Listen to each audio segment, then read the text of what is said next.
नमस्कार, मैं हूं सौरभ शर्मा और आप देख रहे हैं अपडेट। 2 अक्टूबर यानी उस दिन गांधी जयंती और दशहरा दोनों एक साथ मनाया जाता है। दशहरा काफी लंबे समय से मनाया जाता है, जहाँ पे कहा जाता है कि एक तरफ सच्चाई की जीत होती है तो दूसरी तरफ बुराई की हार होती है। लेकिन देश में चल रही जो गतिविधियां हैं उनको देख के लग नहीं रहा कि यहाँ पे कहीं सच्चाई की जीत हुई, क्योंकि आए दिन के रेप वगैरह जो मारपीट होती है, किसी की हत्या की घटना दी जाती है, वहाँ पे कहीं भी जो है ऐसे ऐसे रावण है जिनको ना सरकार द्वारा सजा दी जाती है और ना ही उनको जलाया जाता है। लेकिन रावण ने सिर्फ एक गलती की थी कि उसने सीता का हरण किया था, जिसके बाद से उसको हर साल दशहरे के दिन जला के मार दिया था। यानी एक तरीके से एक रावण को मारने से क्या देश बदल सकता है?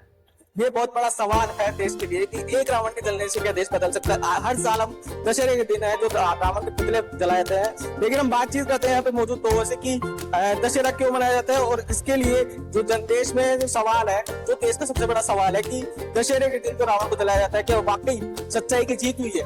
तो हम अम्मा से बातचीत करेंगे। अम्मा, रावण दशहरा क्यों मनाया जाता है?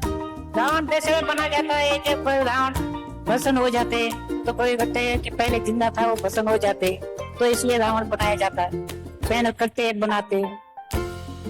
आपको क्या लगता है कि देश के अंदर जो सच्चाई एक तरीके से मानते हैं कि रावण को जलाने से बुराई का अंत हो जाता है, लेकिन जहाँ देखा जा रहा है कि देश के अंदर बच्चों के साथ में रेप हो रहे हैं, मर्डर हो रहे हैं, किसी को मार दिया जाता है, तो क्या लगता है कि रावण की मदद से बुराई का अंत हो गया?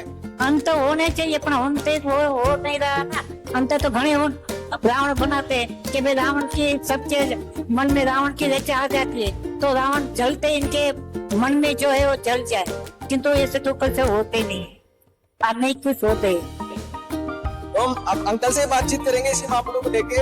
अंकल, दशहरे के दिन कहा जाता है कि जो है बुराई का अंत हो जाता है, लेकिन देश में बुरी घटनाओं को देखते हुए कई बच्चों के साथ रेप हो रहे हैं, नाबालिगों कई 4 जने साथ रेप हो, किसी का मर्डर कर देते हैं, किसी को मार देते हैं, मार के रोड पे फेंक जाते हैं। ये वाकया काफी एक रावण इतना बुरा था कि जो देश हो रहा है उसकी बुराई से कम है। इससे रावण से बुरा से तो ज्यादा है। रावण की इतनी बुराई नहीं थी।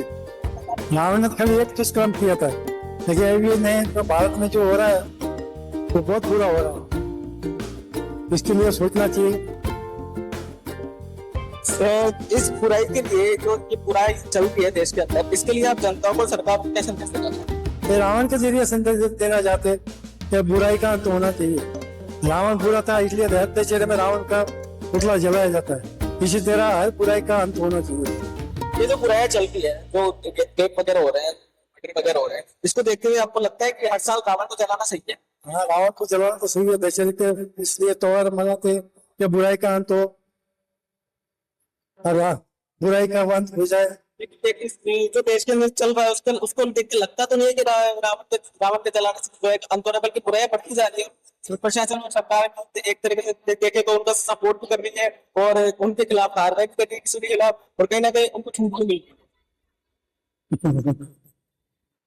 तो हमारे साथ लोग मौजूद थे जो ये रावण का बनाने का काम करते हैं। इनका भी कहना यही है कि जो देश के अंदर चल रहा है उसको देखते हुए रावण दहन करना सही नहीं है, क्योंकि हम हर साल में एक बार रावण चलाते हैं ताकि बुराई का अंत हो। लेकिन जो रावण देश के अंदर मौजूद है, जो बच्चों का गैंग रेप कर रहा है, जो मर्डर कर रहे हैं, जो लोगों को काट पीट के हैं, उनका अंत कब किया जाएगा? सरकार के सामने एक बड़ा सवाल है कि कब तक ये जो है रावण को जलाया जाएगा, कब तक उन रावणों को छोड़ दिया जाएगा जो देश के अंदर खुलेआम रेप जैसी घटनाओं को अंजाम दे रहे हैं। इसके लिए आप बने रहे हमारे साथ और देखते रहे अपडेट। कैमरा मैन सोनू के साथ मैं सौरभ शर्मा, जयपुर राजस्थान।